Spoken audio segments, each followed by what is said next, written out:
Well, in a surprise to just about everybody, Matt Manning is the odd man out in the rotation. He'll start the year in Toledo. We're going to talk all about that situation. We'll talk about the roster decisions that still have to be made, spring training games over the weekend, and we will player preview Keider Montero. All today on Locked On Tigers. You are Locked On Tigers, your daily Detroit Tigers podcast. Part of the Locked On Podcast Network, your team every day.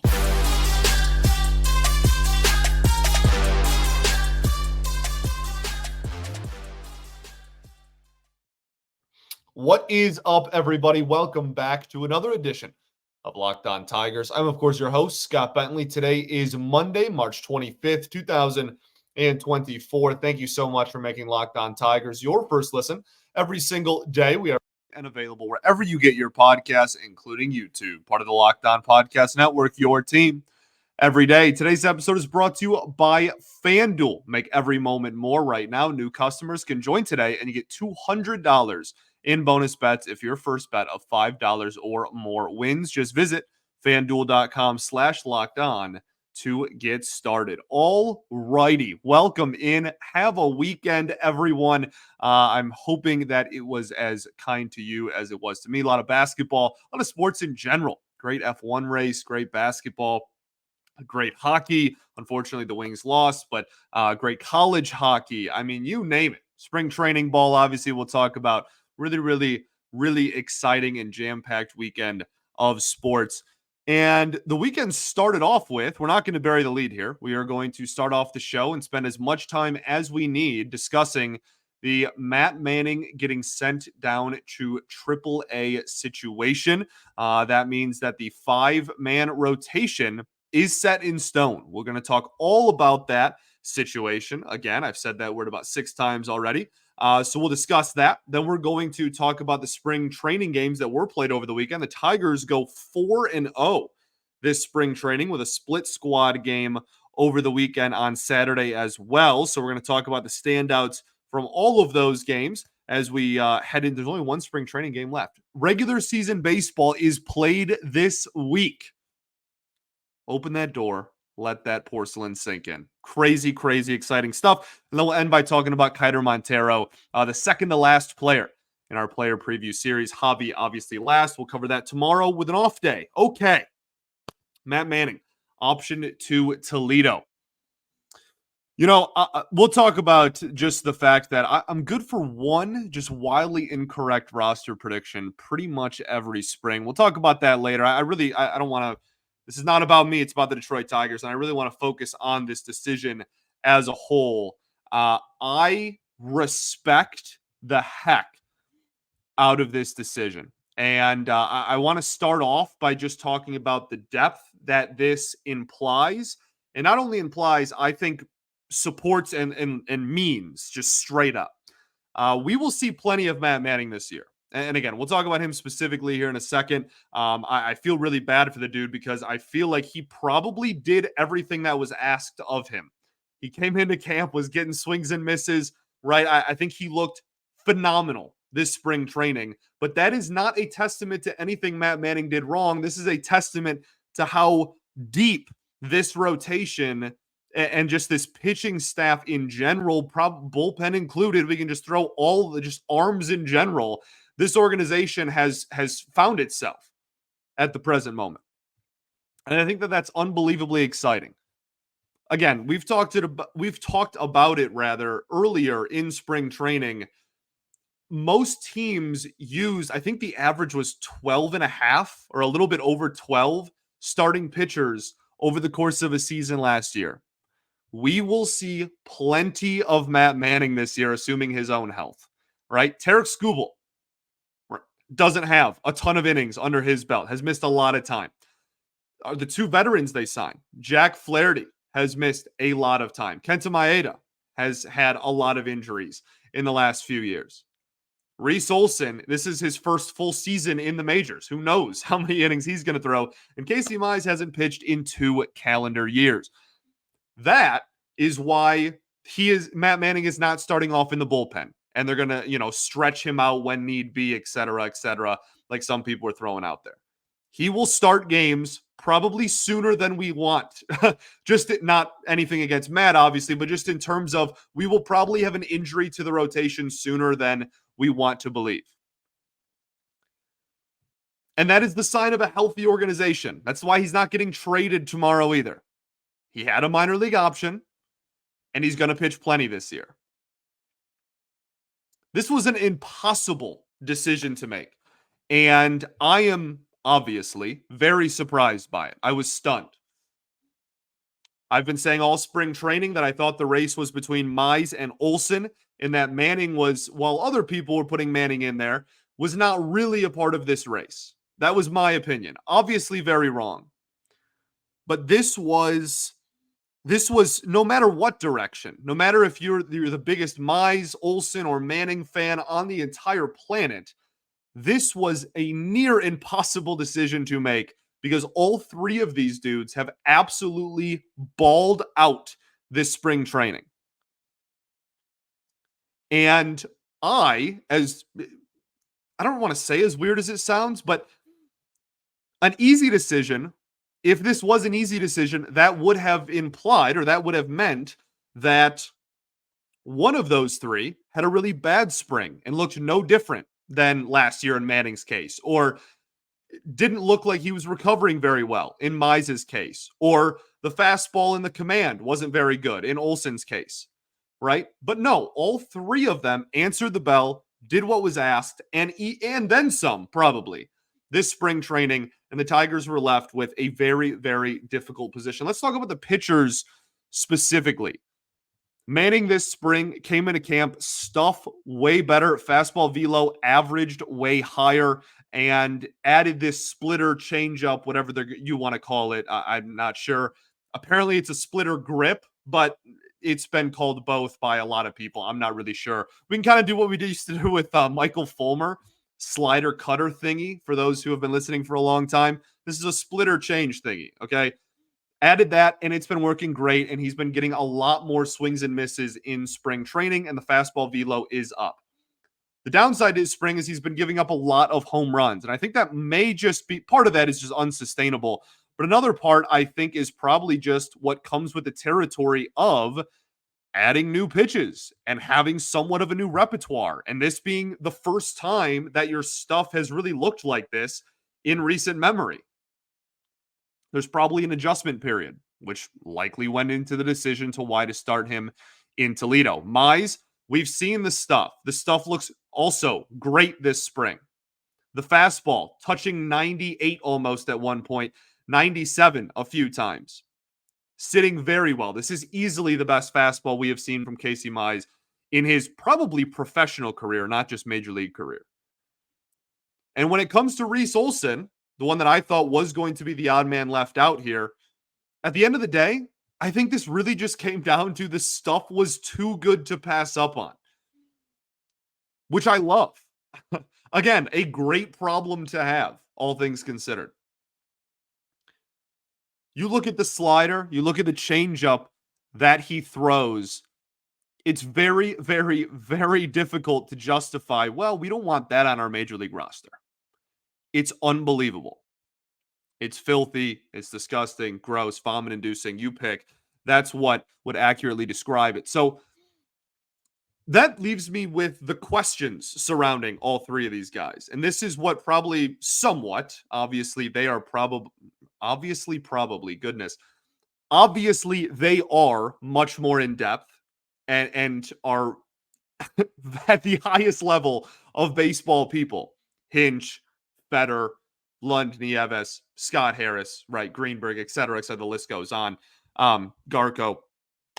But the questions surrounding these pitchers is on a base level, I think, somewhat gives us a clearer image as to why this decision was made and just going forward, what we can expect out of these guys this season. Okay, we'll get into those right after this. Got to talk to y'all today about our friends over at FanDuel. Say goodbye to busted brackets because FanDuel lets you bet on every game of the tourney. Whether you're betting on the big upset or a one seed, it's time to go dancing on America's #1 sportsbook. Right now, new customers can get $200 in bonus bets if your first bet of $5 wins. That's $200 to use on point spreads, money lines. You can even pick who's going to win it all. Just visit fanduel.com/locked on and bet on college hoops until they cut down the nets. All right, everybody, welcome back here. Segment 2 of Locked On Tigers. Appreciate y'all so much for tuning in as always, making us your first listen every day. Shout out to the everydayers that do tune in every day. We'll be back tomorrow. We got an off day as far as spring training goes, so we'll talk about some roster stuff, start doing some season hype type of stuff, and then we'll preview Javi Baez as well. Also, be sure to check out Locked On Sports Today. If you're watching Fox and ESPN on your TV all day, whether it's in the background or whatnot, sometimes you may legitimately have to turn down the volume with all the shouting. You can switch to Locked On Sports Today, a free 24/7 sports streaming channel programmed for you every day to bring you the biggest stories without all the screaming. Locked On Sports Today brings you can't miss analysis, opinions, and news streaming 24/7 on YouTube or on the free Amazon Fire TV channels app. Part of the Locked On Podcast Network, your team every day. Okay, so we're talking about this rotation. The rotation, it looks like, is going to be some combination of, I guess, but I'll throw my hat in the ring here. Skubal, and then it does sound like Maeda and Flaherty are going to be 2 and 3, at least early on in the season. Sounds like they are going to pitch in that White Sox series. Skubal obviously is the opening day starter. And then Mize and Reese Olson. I actually think Olson may be the 4 and Mize may be the 5, but we'll see how that pans out as well. So just, again, I really want to exhaust all conversations from this Matt Manning decision because it is comfortably the biggest story of the team at the present moment and from the weekend. So the questions surrounding these pitchers going into the spring and even if they were resolved in spring training, still going into the regular season, probably more so than anything else.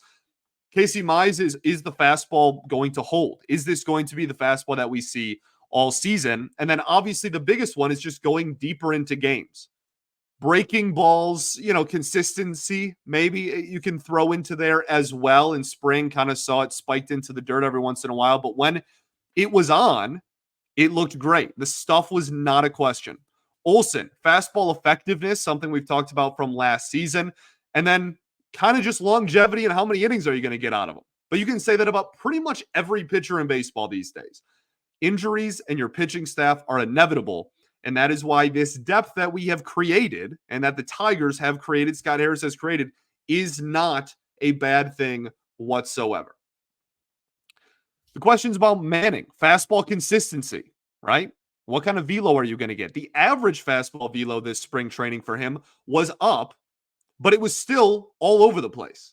And not nearly as aggressively as we maybe saw last season. Absolutely. It was more consistent. It was better. Again, he didn't do anything wrong. I want to make that very clear. But there were still some outings where it was 93 for 2 innings in a row. Also, regular season effectiveness of his secondary stuff. This guy has new pitches. That is so... even they looked good. Absolutely, they looked good. But legitimately added pitches to his repertoire. So you see, the if you're comparing and contrasting the question marks surrounding some of those guys, Olson, stuff is absolutely not a question mark. Mize, maybe how consistently as we get deeper and deeper into the season, is that stuff going to maintain? But on a pure stuff basis, not a question mark. Manning, also in spring training, stuff looked really good. Swings and misses up. But in his career, that has been a question. It might have just simply come down to 5 best stuff out of the starters we have. And there you go. And I'm not saying that was the decision. I'm saying it might have been. It's just, it's so fascinating that this is the route they went. And again, I respect the ever-living heck out of it. They are clearly taking the guys, whether you disagree or agree, That's up to you. But they are very clearly taking the guys that they believe are just the true, straight up 5 best starters. Established in the past or not, Matt Manning has a sub-4 ERA across the last 2 seasons combined. In each of the last 2 years, injury riddled, mind you, but in each of the last 2 years, he has a sub-4 ERA, and they told him to work on your game in Toledo and be ready for the call that will inevitably come. I think that that's what this screams, and that is why I really, again, it sucks for Manning, absolutely, and I really like what I saw out of him, and he will pitch plenty this year, as I've reiterated a million times this spring. Okay, but I really, really like and respect them looking at themselves in the mirror and just going, you know what, we're taking the guys that we think are the 5 best. And there's no, again, seniority. There's nothing about the establishment of what you've done in the past, right? Mize hasn't pitched in 2 years, and this would be Olson's first full season. And they chose both of those guys over sub-4 ERA in the last 2 years. It takes serious guts, we'll say, to make the decision that they made. Also, something that's very, very important here, I trust this pitching coaching staff pretty much with my life. When it comes to the mind of Feder, Lund, and Nieves, and Scott Harris is a pitching guy, and obviously AJ thrown into there as well. They certainly know far more about pitching than I do.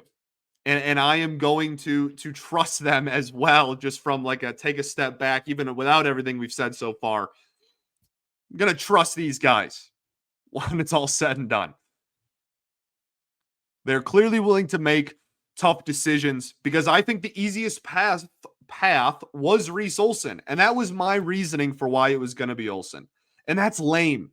That's so lame. My reasoning was beyond lame. It was just, well, he has 4 months of major league experience. He has 2 options left, right? I think they're probably just going to give the 1-1 pick and the guy who has a sub-4 in the last 2 years the job and probably just tell Olson, you'll be up eventually. What they did was difficult. It was bold, and I'm so with it. Okay? And again, separating artist from art here in this conversation, I'm with the decision. I still feel absolutely that has to be a gut-wrenching blow to Manning, and I hope that he is able to keep his head on straight, which I'm sure he will. Seems like a professional, and I'm hoping that he is able to bounce back, come back up here when inevitably one of those guys has to miss a start or 4 or 10, and he's able to thrive in that situation. I am so optimistic about Matt Manning's season. I think that what we saw in spring training was fantastic. I'm hoping that he can get the fastball consistency down. I'm hoping that the splitter changeup thingy is legitimate. I'm hoping that the slider that we saw this spring is here to stay as well. If all of those things come together, then Matt Manning is going to be also a pretty darn good pitcher at the major league level. But just going to have to wait his turn for probably what will only be weeks. Okay? That's pretty much all I got. Moving on to the bullpen, the decisions that have to be made still. The organization clearly wants all 3 of those guys to start, which is something we talked about at the beginning of the show.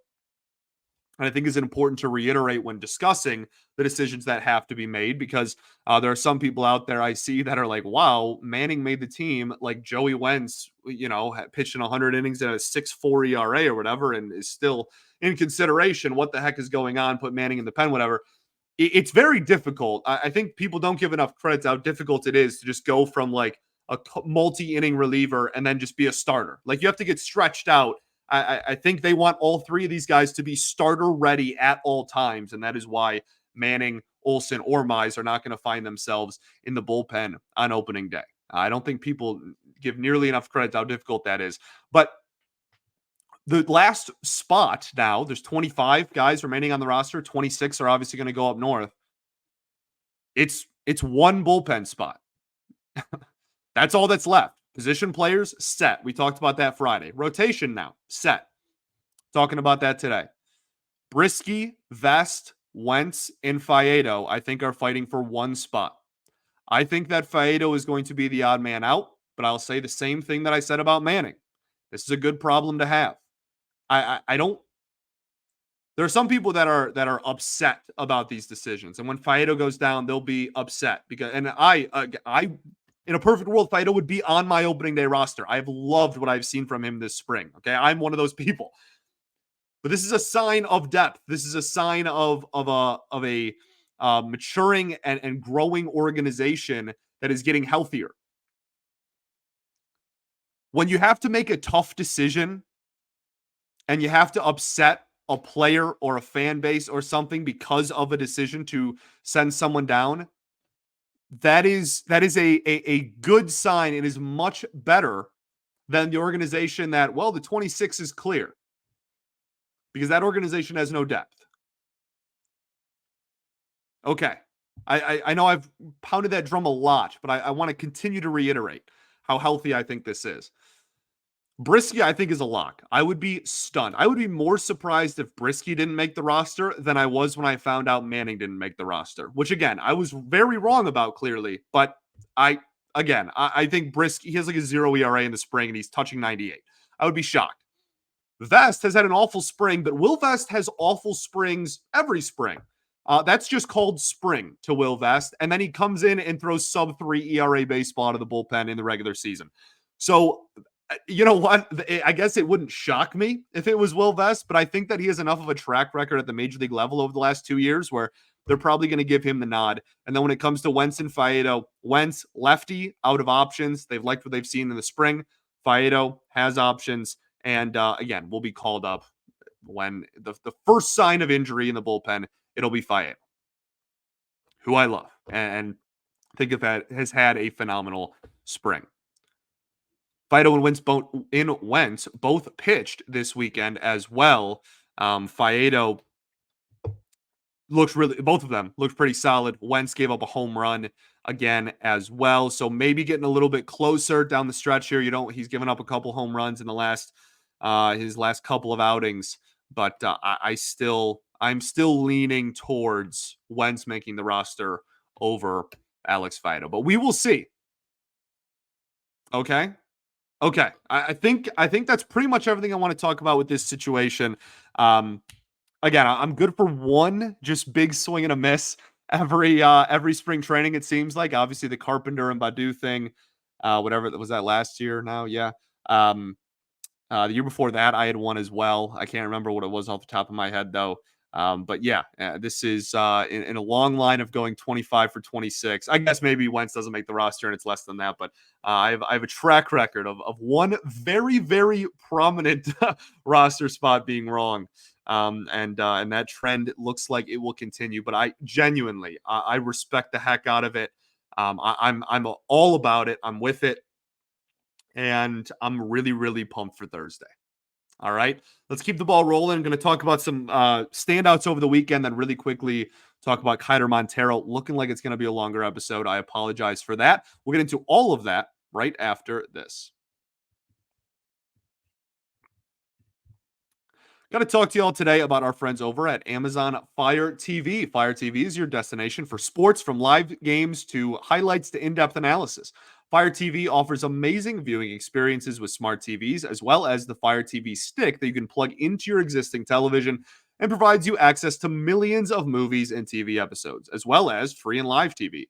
Whether it's opening weekend for baseball or the college basketball tournament, you're going to want to have a Fire TV. They also recently created the Fire TV Channels app to deliver a constant supply of the latest videos from your favorite sports brands, all for free. That includes all of us at Locked On, first and foremost, and most of the big pro leagues and college conferences as well. Fire TV Channels lets you dive into all the game analysis, highlights, and more to keep you up to date on all the latest in the world of sports. March Madness, NBA, MLB, and so much more. Not to mention great news, entertainment, gaming, travel, and cooking videos as well. So check out Fire TV on Fire TV and Alexa devices. If you haven't checked out Fire TV Channels, you should.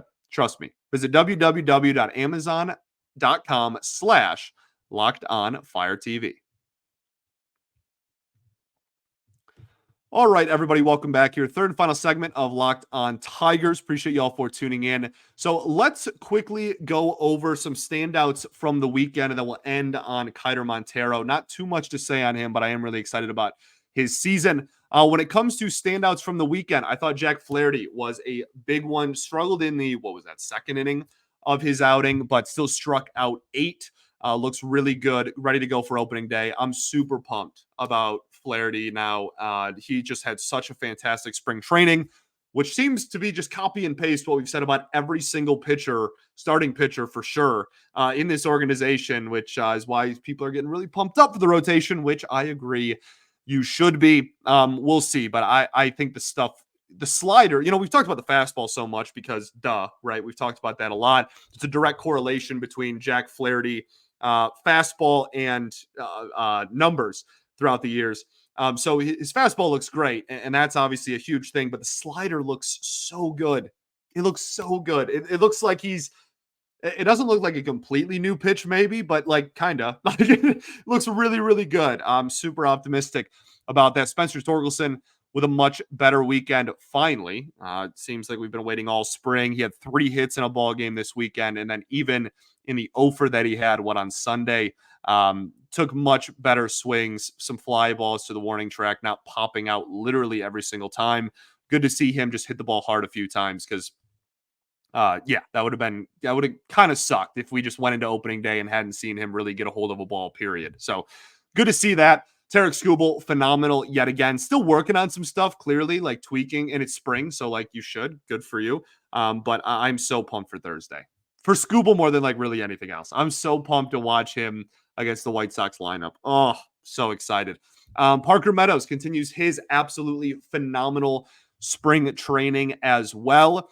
Stays hot. The speed is just so dynamic and so incredible. And I think, I don't want to get too excited. I really don't. I feel like I've been trying to tame my Parker Meadows excitement so much because I don't want to be super hype. And then when he, has a 700 OPS and, is a 2-win player, people are gonna be like, you told me he was gonna be an MVP, and I'm like, well, like, no, that's not what I was trying to do, but like, he's so good. Like, I'm so pumped for his season. Kerry Carpenter hitting the ball well this weekend as well. Carson Kelly stays hot, has had a fantastic spring. That would be a great get. Like, that's like my under the radar, right? If you can get offense out of Carson Kelly this year, that'll get people pretty excited pretty quickly. Like that would be a huge get to have your backup catcher that's going to play in probably a third of the games, right? Once a series. To get offensive production out of him from the bottom of the lineup, I think would be a huge get. Obviously, I'm not expecting 900 OPS or whatever he's rocking right now in spring, but even if we can be around, if that OPS starts with a 7, I'll be thrilled. Gio Urshela with a couple of hard hit balls as well. It's been a big thing. He's putting the ball in play. His average is fine. There's just no power in spring training. So good to see him hit the ball hard a couple of times. A cookie, one of them was right down the middle. Absolute meatball, but you got to take advantage of the bad pitches, right? That's what good hitters do. So good to see that. I think that's pretty much everything from the weekend. Let's talk Keider Montero really quickly, then we'll wrap up. Reiterate some things on Manning, and then I'll let y'all on with your Monday. Really excited about Keider Montero, and this is going to be a much shorter player preview than a lot of players got because he is a minor leaguer. A lot of our minor league breakdowns have just been a little bit shorter in general, a lot less data, etc. But Keider Montero is nasty. He has really, really good stuff. Last season, he flew up through the organization, pitched for 3 different levels. In high single A, had a 2.81 ERA and a 12.38 K per 9 in 16 innings, got called up to double A in almost 70 innings, just under, had an 11.81 K per 9 and a 4.93 ERA. And then in triple A, 42 innings, a 10.07 K per 9 and a 4.93 ERA. Wild that those are the exact same ERA in double A and triple A. But the big thing in AAA was he just gave up a boatload of homers. I almost just cussed there. I wanted to say something else. He gave up so many home runs.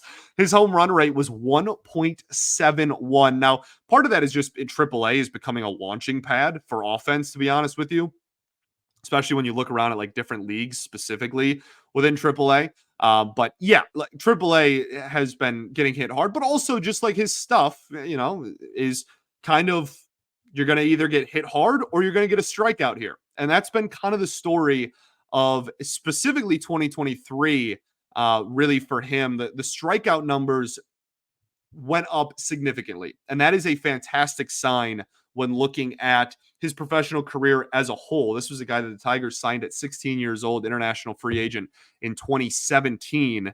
And this was easily the, I think, most optimistic anybody has been on him. Now he's about to enter his age 23 season.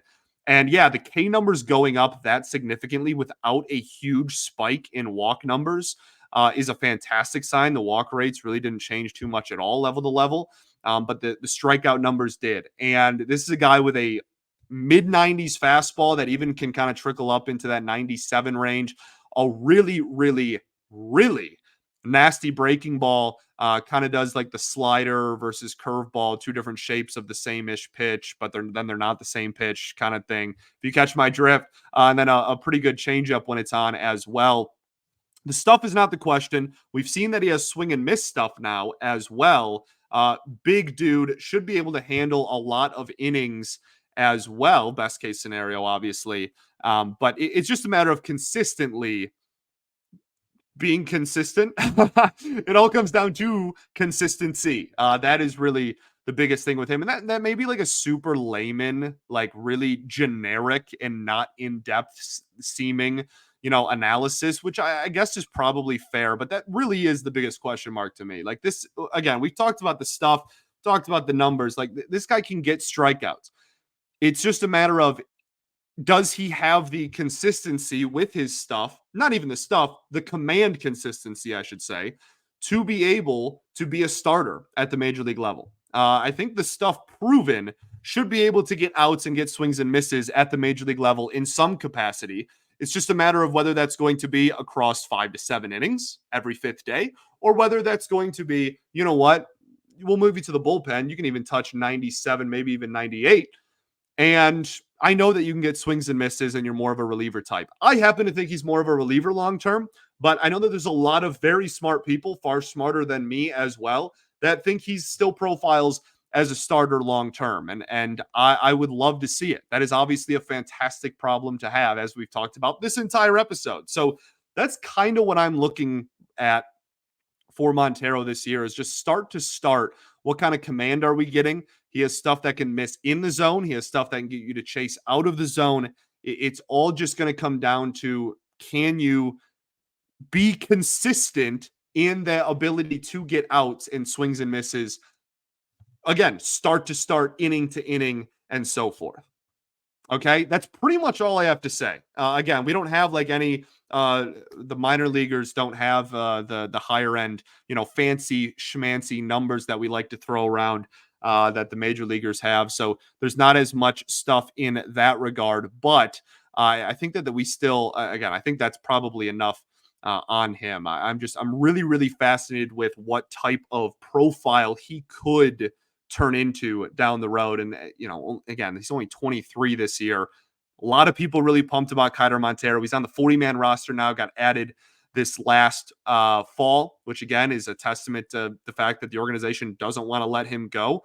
And I'm really excited. I think we could see him in Detroit in the bullpen this year, possibly, depending on how many pitchers we're going to have to go through. I'd be surprised if he started, but this is another big success story when talking about the depth of this organization. Keider Montero is another big sign for development, big sign for just him specifically. Obviously, he's the one putting in all the work and deserves a lot of credit here.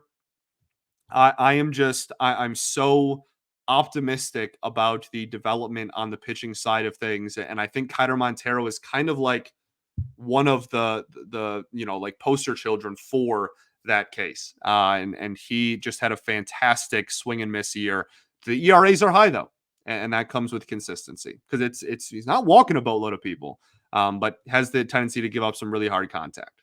Okay, cool. I think that's all I got. Matt Manning again did nothing wrong. Really, he'll pitch plenty. He will pitch plenty. He will pitch plenty at the major league level. I promise. I am super excited about the weekend. I'm super excited about Matt Manning still. That's really the point I want to drive home is like I have no different viewpoint of how I viewed Manning's spring, which was a really good one. I think this dude could be really freaking good. And that is not something that I have ever been able to say about Matt Manning since he was probably in the minor leagues when there was all the hype around him, right? And it was the Mize Manning Scooble kind of three-headed monster that was forming. And a lot of people were really optimistic about him when he was obviously, late in the 2010s. This is the most optimistic I have been about Matt Manning since he became a Major League Baseball player. And I don't want that to get lost in any of this. And obviously, I didn't make the decision and whatnot. Like my opinion means nothing, shouldn't mean anything to the organization. But this is just a sign of depth. This is not a sign that I'm pumped. I'm really, really excited, and we'll talk plenty about Mize and Olsen. Again, they deserve it. I agree. I'm all about the decision. We'll talk about them when we get closer to like season previews, but this is probably the last time we're going to talk about Matt Manning for a little bit. So I just want to give him the proper time and discussion here about his profile. Even just since his player preview that we did a few weeks ago on him to now, completely different tune. Completely. Because of how good he has looked in the spring. He did everything the organization asked him to do. Just got the short end of the stick because this organization is pitching-wise the deepest it's been in ages. But that's hopefully can sustain being what we know it can be on a consistent basis. The mechanics look he's always been actually really mechanically sound, but they look really good in the spring. The slider looks fantastic this spring. He's proving to be like he might be a legitimate 3-pitch pitcher with a fastball that averages 95 miles an hour. And your organization that you root for is so deep in the pitching department that profile is starting off in AAA. And that's dope. Not for Manning. That's just a dope outlook. Give me Thursday, baby. Thanks for making Locked On Tigers your first listen every single day. Shout out to the everydayers that do tune in every day. We will be back tomorrow talking about Javi Baez. He'll be the player preview. We'll talk about some season preview stuff. We may do I kind of want to do a season preview on like the league. I also want to do like a FanDuel episode, talk about, where the Tigers kind of sit on some bets that you can do there. We got some stuff to do and so little time with the season starting Thursday. So sorry about the longer episode. I know we're pushing 40 here. Goodness. But a lot to discuss this weekend. We'll get back down to a regularly scheduled programming tomorrow. All right. Thanks for bearing with me. We ball. That's it. Peace and love. Going to therapy's dope. I'll catch y'all tomorrow, baby. Go Tigers.